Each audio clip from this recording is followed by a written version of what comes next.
Gather, veterans. It's time to join the fight. The long war begins. I am the hammer.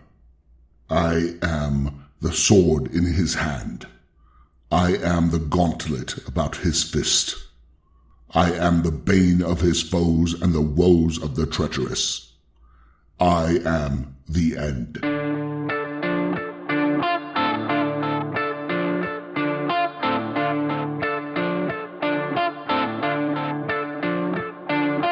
This is The Long War. I'm Rob Baer, and joining me once again are my partners in crime, Kenny Boucher and Wyatt Turk. What's up, guys? And Annie. No, that wasn't me. That wasn't one of y'all. That's my roommate's cat. She needs to shut the fuck up. That was Kenny's cat. Brought to you by Kenny. Cats. Only Cats / Wyatt Turk. / My cats only talk at like 3 a.m.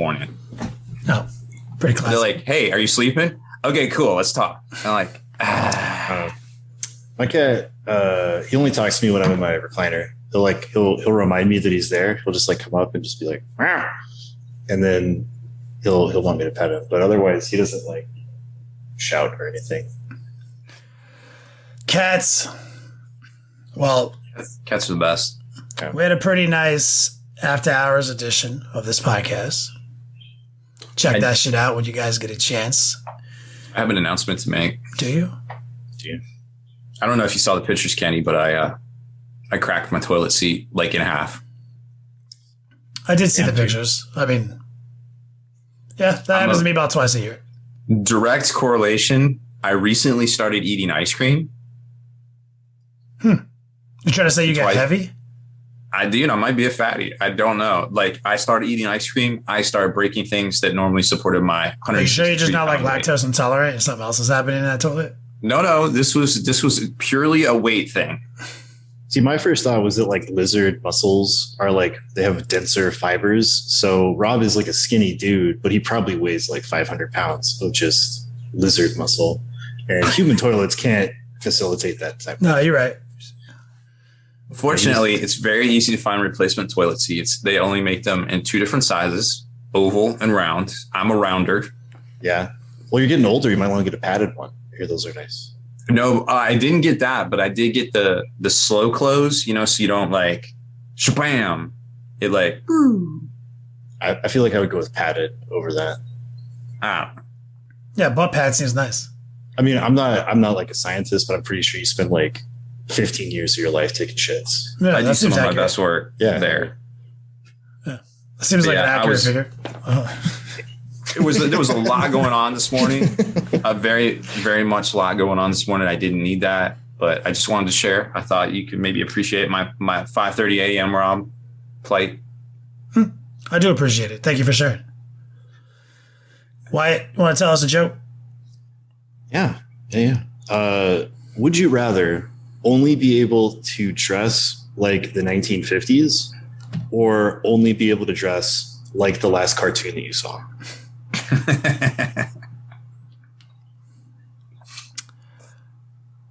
I feel like one of those is more standardized than the other. Now, the last cartoon I saw was Rick and Morty. Ooh, which one? The Thanksgiving episode.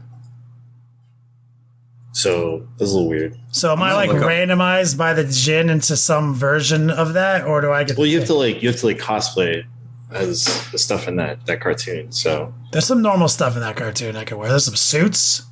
There's some like. You're like, Kenny, why are you dressed like Jerry? Yeah, there's gonna be Jerry's outfit. There's gonna be some spaceman stuff. There's gonna be some suits. There's a whole side B plot where they're at like bars in Middle America. So like I got lots of like sleeveless shirt opportunities, belt buckles, boots.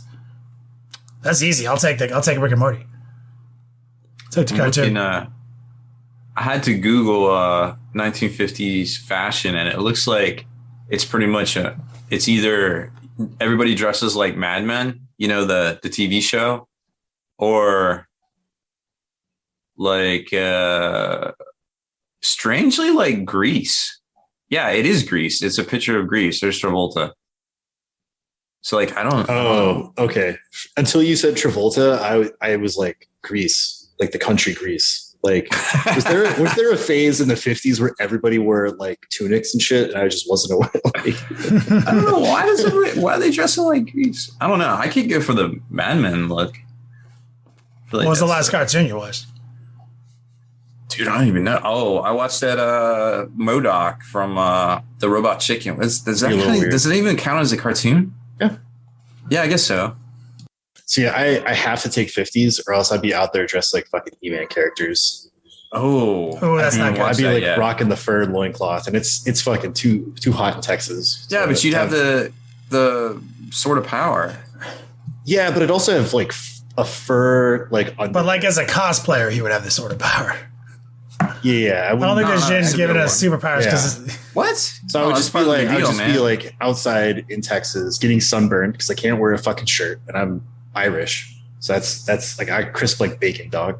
And you have fur around your jimmy. Like that's this is going to be wildly inappropriate in most social settings. Like you got to consider that. Couldn't go anywhere. I mean, people would probably look at me weird if I was rolled up in like a Madman suit, but I mean, still a suit. Yeah. I feel like you probably just like elevate your life, honestly, if you were forced into that. Yeah. I think like the most annoying part for me about the 50s is you always have to style the fuck out of your hair like every day. No, they wear hats, or they take them off. Yeah, but like that's the whole thing, right? It's like you can wear a hat, but you can't show up with like bedhead. Like that's like super fashion faux pas for that era. Like every man like styled their hair. Yeah, you went to the barber shop like on the way to work every day. Yeah. It's gonna be real hard to do. Like I have to shine my shoes. Like it sucks, but I mean, like I can't be wearing no like fur underwear out there. Yeah. So I mean, you'd have to. I think you would elevate your entire life though. Like if you're like, this is how I look, then I'm gonna just have to like make this a part of my shit. Now. I mean, if greasers look, I feel like I could like. Yeah. Don't they just wear like t-shirts rolled up with like a pack of cigarettes in it? Yeah. I mean, I have to start smoking again. Yeah. I have to like wear some cuffed pressed jeans. Yeah, that's allowed. I feel like you could just get away with that. To like snap at people on the street. That's a little weird. Mm-hmm. Yeah, it's the beatnik. Yeah. Is that what beatniks do? Or I mean, if West Side Story is a historical documentary, yes. I think it is though. 100%. Yeah. That's what I'm going off of. Yeah. According to this, the early 50s it looks like Gangster Squad. You remember that movie? Yeah. Josh Brolin and yeah. I have to get like some extra wide ties. Like they were really into the wide neckties back then for some reason. Yeah. I don't know. A little girthier than lengthier. Yeah. Like, I mean, they wore their pants like up to their fucking nipples. So the ties were only like 8 inches long. Oh, that makes sense. It's weird. Gotta meet them in the middle. I don't know. Maybe it'd be like a hipster revolution. Like I bring back the 50s look and everybody would be rocking like zoot suits and stuff. Yeah, I'm definitely into this Mad Men style, but I'm already like halfway there. So you guys are 50s and I'm Rick and Morty. Yeah, I don't even know if we can hang out anymore. Like we'd be so incompatibly like. Or alternatively, Rob and I would look like way fucking better by comparison. Because like, those suits look a little weird, but they're standing next to some guy. Yeah, like me. You know, with like vomit on his shirt. Because I basically they could be one of those people in the bar. Yeah. I get to be Jerry, or I get to wear a spacesuit or the president's suit. Yeah. Like main characters only, right? Or you're cosplaying like some weird alien, like Crumbopulous Michael. Well, if you give me the entire suite of the show to pick from, like, you got to cosplay like the last cartoon you saw. Oh, I mean, honestly, I won't have a problem. Like, I mean, if I can find an episode that someone's wearing like just a regular ass t-shirt and jeans, do I have to submit it to the Jin if I want to go if every time? Or yeah, the currency as you. What if I try to wear? What if I try to put it on?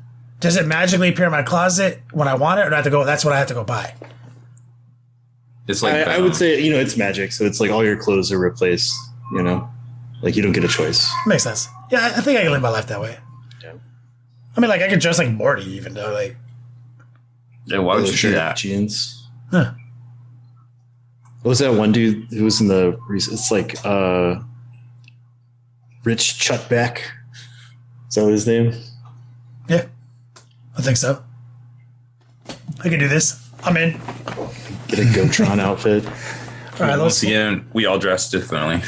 let's kick it over to Rob then. Rob, got a lot of things to cover before we go into the Lone Star Open recap with Wyatt Turk, the returning champion, the best in faction chaos player. Okay. I was about to be like, I was not the champion. The champion of my heart.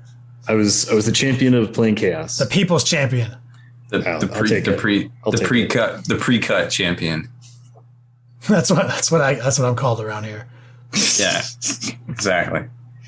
I guess we can start with the biggest news from today, as far as 40K goes, and that's that there will be a Adeptus Mechanicus FAQ tomorrow. It's going to solve at least one or two problems, hopefully. But I think as some people pointed out in the chat, Jakari got an FAQ. They're still doing pretty good. Like, if you're good with an army, you're going to be good with an army. If you're just able to pick up the army and kind of fumble through some piloting, well, that army is probably flawed and needs to be fixed a little bit. And that might be where we're at with the AdMech. A teensy bit. But yeah, despite everything we've ever said about like some people might be overreacting, there are some problems. Like Iron Striders should not be that cheap. That is crazy. So they got to fix some stuff. Yeah. I feel like if a single obliterator is 105 points, the Ballistari have no business being 65. Mm-hmm. So everybody that bought all those models, well, maybe they'll be next edition. It's time to sell them on eBay. I don't know. So there is that. It's kind of, it's definitely worth mentioning. So we'll see how it all shakes out tomorrow. There are some new releases going on pre-order for Games Workshop. There's some good news and some bad news. We'll start with the bad news. The specialist game stuff is allocated, or I guess GW calls it capped to 1 per store, which means that the Necromunda stuff, the new Jalak gang, the tactics cards, the House of Shadow book, and the Orlok weapon upgrade set will all be limited to 1, which is kind of unfortunate because I know some people are looking forward to that. The Jalak box is the format's a little bit different than what we've seen in the past. They have some larger models, smaller models, and some not kind of like preset models in there, I guess you could say. Those are $53. The Orlok weapon pack, they're $42. The Orlok weapon pack is $25. We've already seen Goliath 1 and Escher 1. The House of Shadows $47. Their dice set is $15, and the Jalak tactics cards are $15 as well. There is some game aids coming out for terrain. The Battlezone Mechanicum terrain card pack is $25. Those are capped at 5 each for stores. And there is a new combo box. It's called the Caradon Battlezone Mechanicus Caradon, and it's $150. I think we did a breakdown on it. I think it goes out tomorrow. But there's some pretty decent value in there. I think you end up getting like an extra $100 in value because there's some halvesies. Split sets, Kenny, the ferrotonic furnaces and the galvanic mag vents. I got one in my garage, dog. Yeah, there's a few of those in there. So some stuff we've seen before, some stuff kind of in some different quantities. But if you're trying to, flush out your 40K table, this might be the way to go. There's also a combat patrol coming out for Sisters of Battle. It's $140, just like we've seen already. It is literally the limited edition army box from 2019, but instead of a codex and cards, it just has a rhino in it. So there's some weird quantities of stuff in there, but if you're a new Sisters player, it might be worth picking up. Even if you're a current Sisters player, it's definitely got value, but not as much value as some of the other combat patrols, as in you can just pick them up in there, a 1-for-1. Yeah, if you're a crack at it, you gotta get your crack. Yes. Well, fortunately, all the Sisters of Battle stuff really isn't allocated that much to stores this week. There is also the Castigator tank for $80. So it's basically a Sisters Predator with a better cannon on it. I don't know what to say about this. I think they're just gotta coming out with stuff. And then the Thurga Requilent at Arms is $35 for the 2 figures, which is kind of in GW money a value. 2 figures for $35 these days. Oh, yeah, that's like buy one get one free, dog. It is kind of buy one get one free on GW. It's a little bit different. So yeah, some interesting stuff. So buyer beware this week on the sister stuff. But if it's the things you've been waiting for, obviously you got to pick them up. And it doesn't seem like it'll be too hard to do that, fortunately, for a lot of people out there. They did show us a preview of the contents of the new Hexfire box that's going to feature 1,000 Sons of Grey Knights. And it looks like the rumors were wrong. There isn't, one side doesn't get a whole new selection of new models, unfortunately. So it's sadness. Same old Grey Knights, same old T-Sons with 2 new characters, Crow and the Infernal Master. I think it kind of sucks. It would have been cool to see new models from each, but there's plenty of other stuff out there that needs a new model before these guys. So let's be real. No, that's irrational. 1,000 Sons, top of the list. Yeah, right now. It's probably going to be $170. We don't know the exact price, but that's what Pain and Piety was. It looks like there's going to be $329 in value inside of it. So or retail value. So you're going to probably make out at least $159 or so, which is pretty good comparatively to other boxes out there that have come out in a similar format.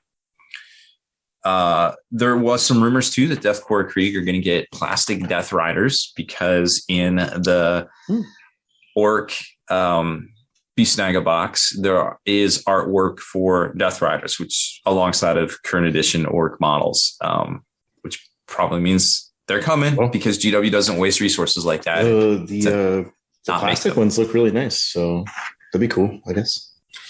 It would be cool to see. And of course, all that stuff is currently unavailable from Forge World. So maybe there's some weight to that. But that's weight to the rumor. Yep, 100%. I just felt like saying it. If you take things being on a stock at Forge World as a standard these days, all the literal 40K Titans are out of stock there too. Does that mean we're going to get plastic Titans? That's exactly what it means. Yeah. You should really start your own website, Kenny. Yeah. You should call it Rob Sucks. I have the news. Rob Sucks. RobSucks.com/my dick is huge. You can see it from space. I would read it. I would definitely pin that to the top of my read list every day. I mean, I click on it just to see if it was true. I mean, like, that's pretty impressive. If so, that's an oddity. That is for sure an oddity.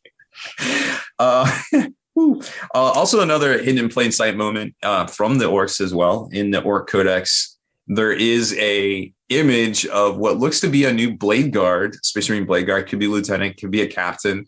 It's the only model in a big 2-page overleaf that's actually pointed towards the camera for the Marines. What page? I have the codex. 47. 47. All right. 47. Let's open my super nice right. limited edition Orc Codex. Limited edition. It's actually pretty nice. I like it. 47. We did a big breakdown on it today. Like, hey, look at this guy. Wonder why he's pointed towards the camera. Oh, wait. He doesn't have any parts that are currently in a Blade Guard kit. Let's see. Or the captain. I see one guy. I'm pretty sure this is no, that is slightly. His shield is different. His shield is different. It's like the same. His Iron Halo is different as well. Oh, it's very similar though. I can see it is very similar. Thinking you'll miss it. Yep, 100%. But look at it; it's the only model pointed at the camera for Marines. The framing is deliberate. That's true. That's true. As Boss Snickrot is behind him. Yeah, maybe that's why he's face forward, so he's like Boss Snickrot's like sneaking up behind him, coming in like we can. I don't know. We can do this the easy way or the hard way. That's 100%. Mazrog. He's like in the same picture. Since we're talking about this, this is a pretty good indicator of the size of Mazrog. And I think he's on a smaller. No, it's like an 80 mil base. He's on the same base size as Gaz. I'll put a link in chat. People are asking. You see him right down there? There's Mazrog. Yeah, he's chunky. He's actually, I think he's only in 2 pieces of artwork, or not artwork, but 2 like photos. So there's this one. Oh, there's this one who's in there, and he looks real fucking big in this one. because he's really close to the camera. And they've photoshopped his base into the rocks, like the scatter terrain on the table. Kill rigs looking pretty. I like how they do that with the immersion. I mean, if you're doing like a cool like 2-page diorama, I'd say like take them off the bases. It looks neater that way. Like Photoshop it out. We can just put them, basically sink them in a little dirt. Look pretty good. So there is that. So there's still hope for new Marine kits out there, of course. Who knows? I mean, GW's not going to stop making Marines. Are we crazy? No, that's not happening. So just kind of keep an eye out for that. So good news, on the allocation side of things, it looks like everybody's going to be able to get pretty much what they want this week, unless they kind of are into some of the specialist games and things out there. A good look at the new upcoming Grey Knight box. I imagine we're going to see that sooner than later. It looks like the Kill Team box is going to come out probably middle of next month, but we've still got some Sigmar stuff to come out. There's 8 new Crew Boy kits, 8 new Stormcast kits. We got Simba and Scar coming out in dragon form. They're going to be pretty fresh. The Flood Dragons? Yes. You mean Shadowjacker and Michael? I mean, before that, there was this movie called Lion King where they stole their faces and put them on dragons. Nobody cares about that. Oh, okay. It looks like they're on 160 mil bases, which is Archaon size, I believe. And that other big corn dude from Forge World, forget his name. He's got the little digger things. I forget. They're like, what is he called? He's got a big demon face. It's not the dragon. I can't remember anymore. So many units. It's crazy.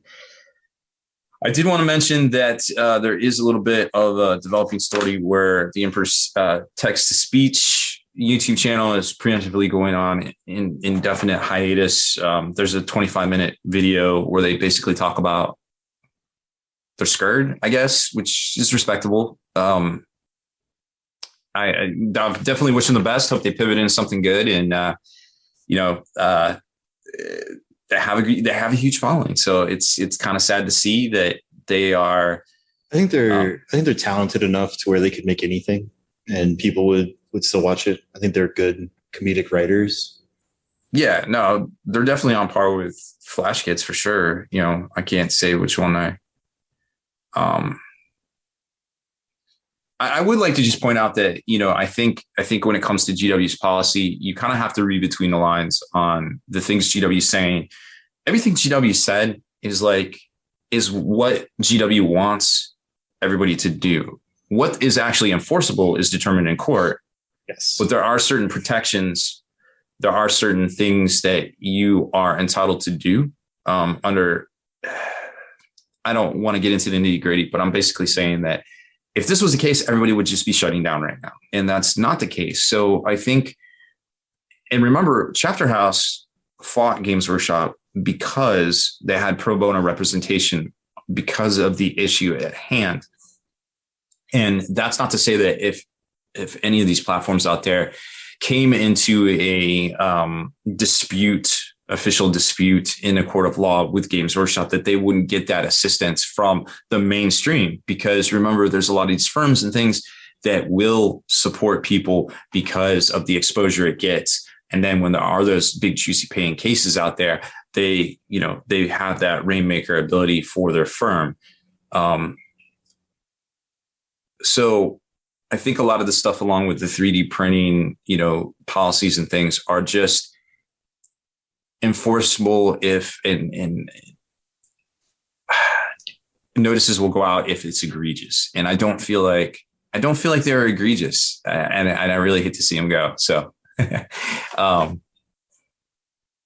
it's just sad to see. But definitely wish them the best. And like I said, hope they pivot into something dope that we can all enjoy in the near future for sure.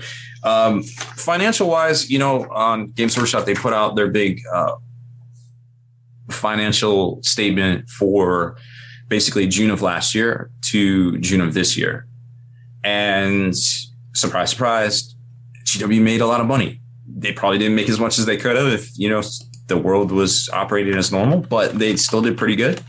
And I think at the end of the day, that's definitely something to be said because a lot of companies out there didn't. I'm still digging through all the paperwork. They did this nice PowerPoint presentation to their investors with nice big font so us old people can read it. It's really great. But then there's 24 other pages of really small font that warrant digging through with a fine tooth comb.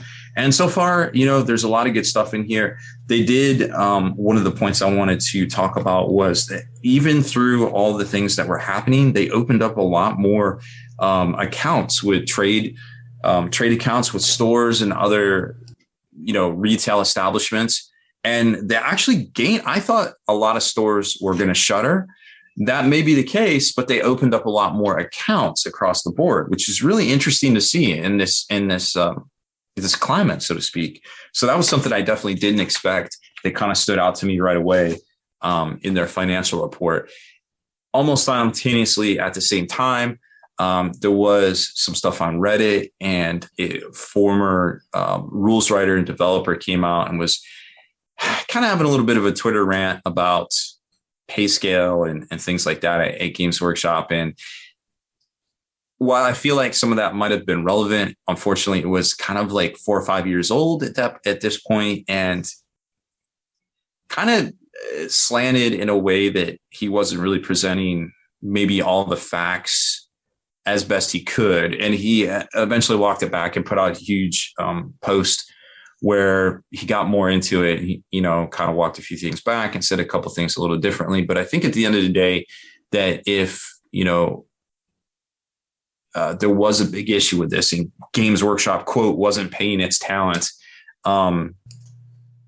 as much as they should, that there would be a lot more outcry. And we just, there is not that trend. There was a couple of people with a couple of opinions about it. And for something that was like 5 years ago too, and it's a different CEO now, and GW 5 years ago is not the GW of today. I think we can all agree. Just not knowing anything about financing or finances or anything like that, completely different. So why are you bringing up old shit? I think at that point, it's just that already happened, man. Yeah, it's not relevant unless you can. We need to move on as a community. Yeah, and I mean, maybe there are these issues, but I have not seen where a lot of people jumped on there and was like, yes, that's still happening. What game was he the developer of? There was a bunch of Titanicus, actually. Yeah, so kind of almost seems like he's mad that his game sucks. I don't think that was the case, really. I don't think this is indicative of the content he produced. But there, I did a little bit of digging as much as I could. There's a website called Glassdoor. I don't know if you've heard of it, where if you work at a major corporation, you can, after you leave, or maybe while you're still there, you could rate your management, potentially while you left, things like that, if you would recommend the job to a friend. And as you might expect, a lot of these, when you take a survey, a lot of times you're only taking the survey if you had a bad experience, right? I personally think that I like taking surveys if I had good service, because good service demands reward, at least. But they've proven psychologically that negative experiences burn themselves into your brain differently. Right. So I feel like a lot of these surveys are probably going to be from a negative standpoint. But what I found very interesting about Games Workshop, if you looked them up on Glassdoor, there's a lot of people on there saying a lot of different things, and there's a lot of similar trends to what they're saying. But overall, it seemed like, 65% or so would recommend the job to a friend or colleague. But well over 90% approved of the job the CEO, Kevin Roundtree, was doing, which is kind of two different directions. Different CEO also than 5 years ago. Correct. So I found it very interesting that no matter what their opinion was, generally negative of their job, and that they, slightly over half would not recommend the job to a friend or colleague, that they all pretty much approved of the job that the CEO was doing. Yeah. So kind of something to be said for that. So I feel bad for this guy that he had a shitty experience, no doubt. And he probably had a few too many to drink and had a little Reddit, Twitter moment. I had to walk it back, but it's interesting that that's, that plus GW, C&D issues recently, but GW opening more store accounts, and a lot of people online are talking about like their bonuses, like they issue, it's like.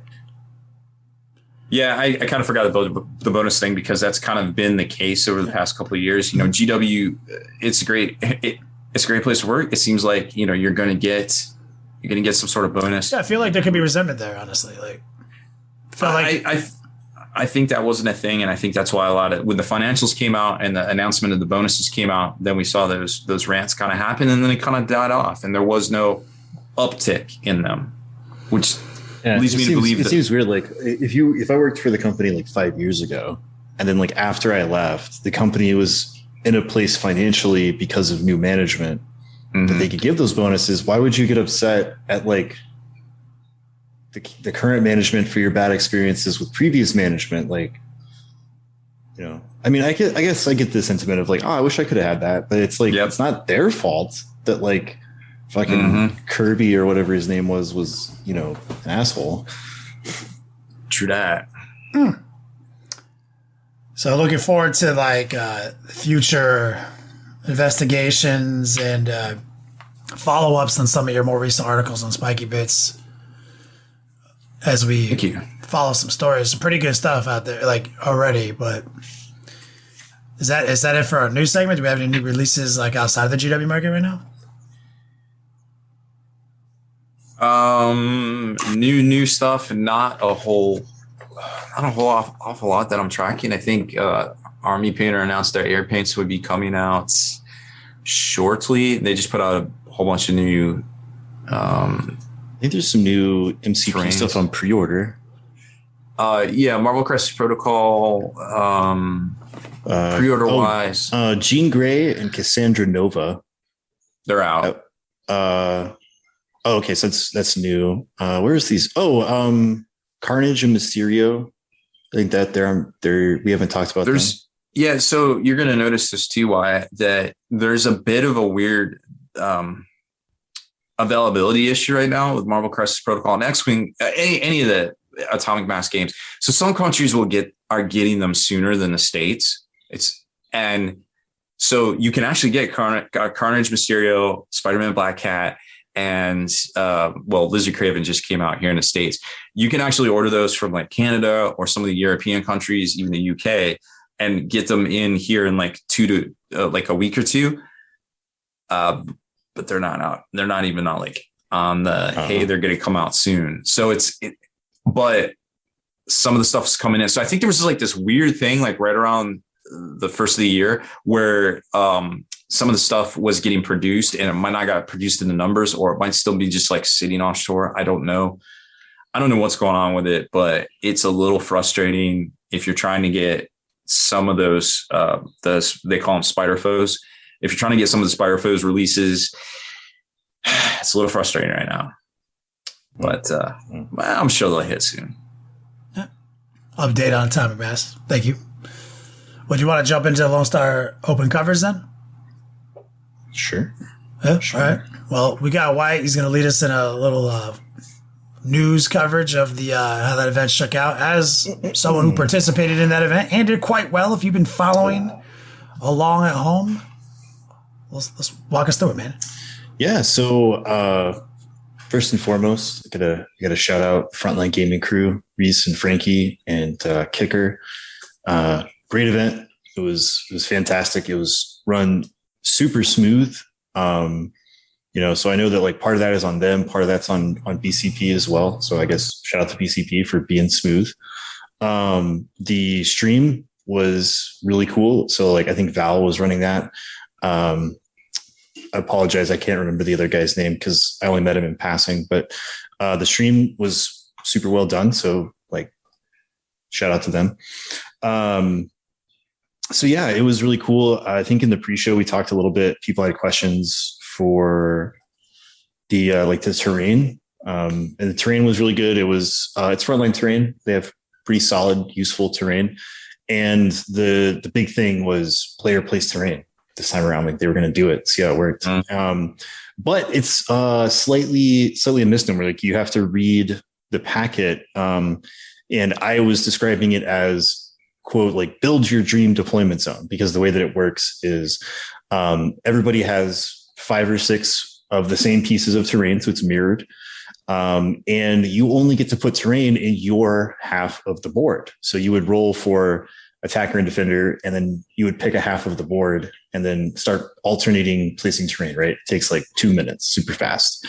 And it kind of alleviates certain things of like, this placement is like bad for me in this matchup, or like, maybe the mission type and where how the terrain interacts wasn't good. So you didn't have to worry about any of that, right? You just, I'm playing this like shooting army. Like I'm gonna place a lot of obscuring, like kind of up front, exactly where I need it to be, so that I don't have to have units out in the open or anything like that. So it was really cool. Everybody that I spoke to, and according to Reese, everybody who was giving feedback on the event that was there said it was great. They liked the idea. So we're probably going to see a lot more of that. Like if they tested it, it went well, they're probably going to implement it in all of their events.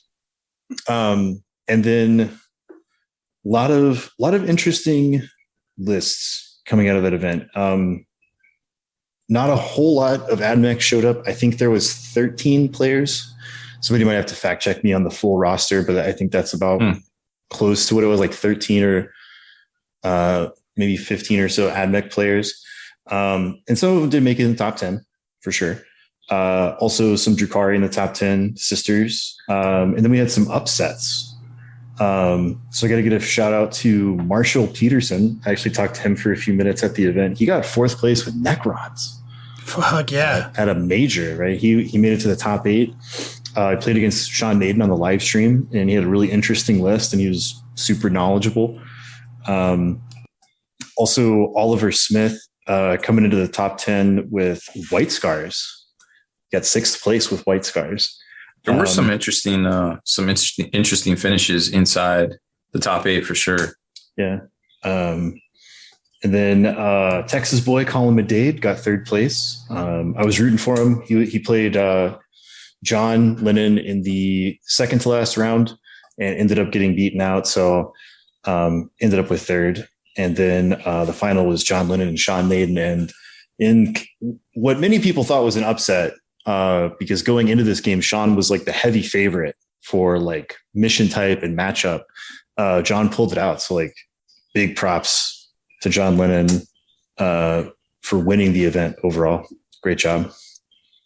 I mean, I haven't looked this shit up. What was he playing?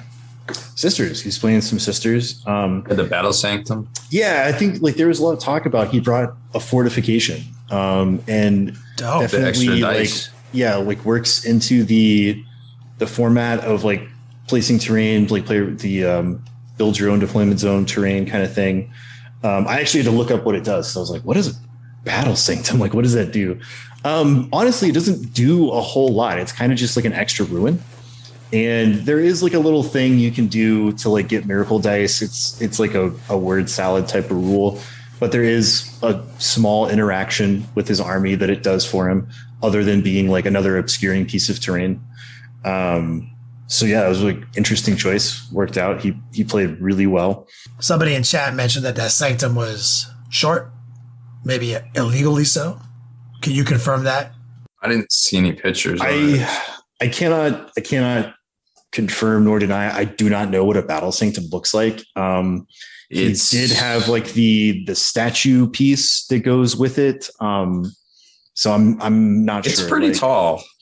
I can say that like I don't think there was any like egregious stuff that got yellow carded. Like there may have been like some ticky tack stuff that they had to yellow card, but from talking to Nate, who was the head judge there, like it was a pretty darn well run event. From speaking to the judges and Reese, it seems like everybody was like on their best behavior, lots of good sportsmanship. There wasn't any like controversy or anything like that. I know that Sean misplayed some secondaries, and he released a public statement afterwards, basically like, yeah, I fucked up. It didn't really matter in the grand scheme of things. Like the judges didn't step in or anything, but he was like a self sort of like, I messed up. I realized that after the fact, I'm going to like remove myself or whatever. But even then, like none of the other people in the top 8 had anything to say about it, so it's not really a big deal. So yeah, overall, like great event, and I don't know, like somebody made it in top 10 with stupid ass Chaos Space Marines, so I don't know what happened there. It was actually one win, right? Yeah. Fucking Trash ass Chaos trashy ass double order skulls. Who is this? I don't know. It sounds like some Wyatt whack shit. Turk. Fucking coming in 9th place. Yeah, I got 9th place. I got beat out by Tyler Johnson. 3 fucking points. God damn it. All I have to say is winners get sprinkles. Yeah. So yeah, I went 5-1. Had a really good time. I think I may have inadvertently like submarined really, really well because I super misplayed the first game. I woke up, I didn't have enough caffeine. I was like, all right, let's go play into Drakari. So that was super awesome for a round 1. And turns out they played Overrun, which is a 2 for 5, 3 for 10 scoring game. And I thought it was the other mission that's 6 objectives, Dawn of War, which was a 1 for 5, 2 for 10. And that's how I was playing it. And I messed up. I did it bad. And I got like so my round again, you're like, all right, I'm going to score my shit. And it's like, oh, wait, 0. Yeah. Bad news bears. But kind of a stroke of luck. Because of that game, I think I got kind of into a bracket with some advantageous pairings for my army, and was able to kind of go on a real streak. And yeah, you were able to defeat a Craft World / Harley list. You were able to defeat a Custody list, a Space Wolf list, an Orc list with which was in the final round who was doing just as good as you. Yeah, I gotta shout out Ben. Let me make sure I say his last name right. Ben Jurek, who is part of Smite Club. He brought orcs with a Stompa, and he met me in round Forge 6. Roll mech Stompa, the better Stompa, right? But still a Stompa. Yeah, it's a Stompa. That's like he was going into round 6 4-1 with the Stompa. It was some big dick energy, so I got to shout him out. Old Codex too. Oh, old Codex too. Yeah. He could have brought like 18 mech guns and like smashed his way to 4-1 or 5-1, 4-2. But he brought the Stompa, so I got like mad respect on the Stompa. Unfortunately, it was Rock'em Sock'em Robots, and my robots were powered by Korn, and also went first. Like that was a pretty big factor in our game because that Stompa's got a lot of guns that do a lot of hurt. And if he had gotten first turn, he probably would have, picked up a Lord of Skulls like instantaneously. And then I would have had to like really fight it out from there. But sometimes matchups like that happen. His list, super skew. My list, super skew. And I was able to kill that Stompa in the first salvo and kind of clutch it. It was like clutch your 5-1 and yeah. And which is amazing. You also beat a Necron player. So you had a pretty good mix of armies. Mm-hmm. Like.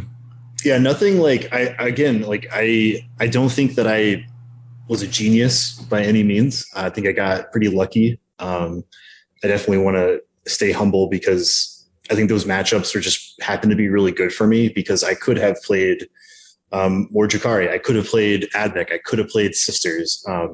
I could have played, there was a number of Space Marine type lists that would have just eaten my lunch with all of the Melta-Guns and everything that are still really popular. So I think I got pretty lucky on the matchup run, which happens sometimes, but definitely didn't face roll it either. Like I had to work hard for some of those wins. Yeah, it's true. Cause only like one of your wins was in the 90s. I think I had 2.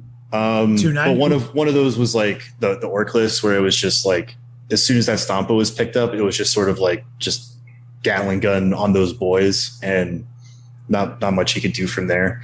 The Necron list was fairly strong. It had a lot of vehicles with the quantum shielding, which really throws a monkey wrench into my stuff because all my stuff that would normally wound on 3s now wounds on 4s, and he has an invul save against my AP. So that was a little rough. I had to kind of weather the storm on that one. The Space Wolf list is really strong. It's just like 1 billion Space Marines with invul saves with those storm shields and tons and tons of Lightning Claw and Thunderhammer attacks. So it's like, got to play smart or he'll, he killed one Lord of Skulls. So like he did smash one down, but that's why I have a second one. Fact. Yeah. Quests for Nerdum in chat. And like, just during the podcast, we don't always call him out of chat, but like, I definitely, that's a good statement. It sounds like a really diverse event. Yeah, I think it was, to be honest. Like, you could say that as a fairly general statement for most majors. Like when you have over 150 people, you're generally going to see a pretty wide field. It's almost like a bell curve. Like at your RTT level, like your like local town, maybe like 20, 30 guy level, right? You kind of all know each other. It's like your boys. It's the gaming groups. So you kind of know like, oh, Kenny's going to bring Death Guard because like I know what he brings, right? And you can kind of play around in that meta. And then from there you go up to the GT level where like you're going to see a lot of familiar faces, but then maybe some unknowns. And you might see more of the sort of overall like codex meta, quote unquote, start to creep in. Like, okay, we got like some of the like, heater players and they're playing like the new spicy decks type stuff, right? Like you'll see that at those events and you have to kind of tool for that. And then it kind of goes back the opposite direction with majors where it's like, okay, we're going to have some national level players and they're going to do their thing, but that's not where I'm playing. Like we're out here in the field and it could be whatever. Yeah, there's enough players in between the two examples and there's enough styles in between the two examples that it's more likely you start seeing those. You start seeing more like versatile lists, like sort of the quote unquote like all comers list. Mm-hmm. And even like, okay, so a good example is like we look at John Lennon's list, right? Like now he has, your stuff that you want to see, like Zephyrim, your Celestine, your Morven Val, your Sacrosanct, things like that, right? But he also has things that go more towards like versatile rather than skew. So it's like he's got Retributors, right? But instead of all of the Retributors having multi-meltas, it's like it's 2 multi-meltas and 2 heavy flamers. So it's like both of those squads have a little bit of something for the horde or the light infantry and something for the heavy infantry or vehicle side of things. It's just more versatile. So you have an answer for more situations rather than just playing like straight meta, carbon copy type stuff that only works against certain things. I mean, it worked out. It's a good example. He won. So bringing that versatility. Yeah, it's a good example. I 100% agree with you. Like I find personally going to an event like LVO with that many players, I find that to be more of a refreshing experience where I get to play a lot of different things I'm not used to. And I feel like I typically have a better performance, honestly. My favorite are majors. There's so many cool things about majors. Like, just like you talked about, like the field being so wide, you can kind of play whatever you want, see what happens. I feel like I don't have to like deal with like these known, like I feel like there's more known things that I get to interact with. And also I'm unknown to them. And I feel like more confident in that, I guess. Yeah. I almost feel like there's an air of like, there's less stakes. Right. And kind of what I mean by that is like, if I were to go to like an RTT here, like the monthly RTT in town, right. It's like, it's kind of all the same people that you're used to. And, you're playing for like kind of local bragging rights sort of thing. Like if it's me and like 4 of my boys, they're always going to be there. Like it's always who's going to do the best. Like who do I get to like, who's going to win and gets to like shit talk his boys for like the next month or whatever. Right. So there's like a little bit more stake there. But then when you go to a major, it's just sort of like, I'm just here to have a good time. Like I'm going to meet new people. I'm going to make new friends. Let's see what happens. Right. It's like some of that weight is lifted sort of. And then like majors are also a place where you get to see your guys that you normally only get to see at majors. Like you get to hang out with Sean Naden. I only see him at majors because he lives in Connecticut. I get to see Don Husin and a bunch of other guys. And so it's like, that's the only time you kind of get to interact with them. And so it's nice to see those people. That makes sense. Like a local meta can get vicious. Oh, yeah. Right. A local meta, like you have like a bunch of well played, well practiced guys who are just taking it real seriously month after month. That shit gets serious, man.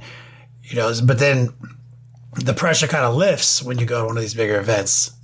So I definitely remember that. And I highly encourage everyone to participate in these bigger events. And so, like, don't ever think like, I'm not ready for that big event. I was like, man, if you're surviving your vicious local meta, you're ready, man. Like, you got this. You'll have a good time. You won't embarrass yourself. And then what's cool about those bigger events too is that, like, so these top 8 guys that you see most of the time, right? You also see like other guys who aren't them, like outliers, right? So it's kind of like these massive opens where you're seeing like these other vicious dudes coming from other local metas, getting into the mix. That's why like these big open events. And these vicious metas that are like the little scenes, like 12 dudes who just play every month at the same RTT, those are almost like invitationals at that point because like nobody else in that local meta even goes because it's too vicious, Yeah. You'd see the clubs come out like, there's a lot of Team Texas guys obviously showing up. So we were there in force. Then you see like the Art of War guys, you see Battle Brothers, you see Smite Club, bunch of others. There was some guys from Indiana that had like some super cool jerseys that were all like, it was Rising Tide is what they were called. They had like these Poseidon tridents and this cool like Poseidon face thing with like splashes from the ocean on it. I was like, those jerseys are fucking rock and roll, dude. I like those. So yeah, like stuff like that. I love that type of stuff at majors. Oh yeah. Well, I just want to say like congratulations to Wyatt. Bringing a little street cred back to the podcast, crushing it down, top 10 in, top 9 in, bringing it back. Chaos Space Marines, best of faction Chaos. That's not Chaos is bad. Don't play it. That's hard because like one Death Guard guy could have like taken. That is true. Like there was some people I was like Don Husin was there, and I was like, Don's probably gonna our spiritual chaos leader, And I mean, I sent him a text like right after all the scores were finalized, and I was like, I give all credit to this to my chaos Sherpa, Don Husin. All praise be upon him. But yeah, so like that's harder because they didn't do a Chaos Space Marines sub faction. It was super factions for events like this. So I think that's gangster that you went in with you would have won both best Chaos and best Chaos Space Marine Yeah. And you outperformed all those Death Guard players, all those other people. Yeah, because like Joni Velasquez, he's a Texas guy, and I'm always like, if I don't like place really well, Joni's going to beat me because Joni's like a really good player, right? So I was like, if he's there, I kind of just assumed that he's going to place higher than me. And I guess I got real lucky, and so I was like, oh man, I beat Joni. Like, oh, I beat Don Husin. Like our buddy Thomas Goatboy was there, and I was like, oh, Thomas like took a dive in the last 2 rounds. I can't believe it. It's amazing, brother. I'm so happy for you. I know that. What a wild ride. Living vicariously through your performance. It was a crazy adventure. I was like, oh, Corn has blessed me with these pairings. Like, didn't have to play Mechanicum. I was so. I mean, that's why I'm trying to stay as like I'm not going to talk shit because FAQ Mechanicum. I very well could have just gotten like my dick slapped off by AdMech because there's such a hard counter to what I brought. Oh yeah, but it's going to be exciting because we get to see you out here in California next week. Next week. So speaking of next week, I'll actually be doing some content with our friends Dice Check next week. So you'll be traveling Wednesday. We'll probably see you at the podcast Thursday, and then we're all going to be meeting up in Irvine for the California Team Championships. Oh yeah, hosted by Dice Hammer. Dice Hammer. So, Mike Castle will be out here getting the squad together. Rob, he's driving. So I'm just starting right now. Yep. See you next week. I'm winding up my car. Yeah, yep. Well, good show. Wyatt? Rob? Oh, is that what we're doing now? Is that the thing? Yeah. This is the new paradigm. So I would like to say that we have some exciting announcements coming up for what is currently the Hall of Veterans, the Long War Hall of Veterans. But so stay tuned for that. News on the way. But until then, for exclusive content, early access videos, and more, become a veteran of the Long War today.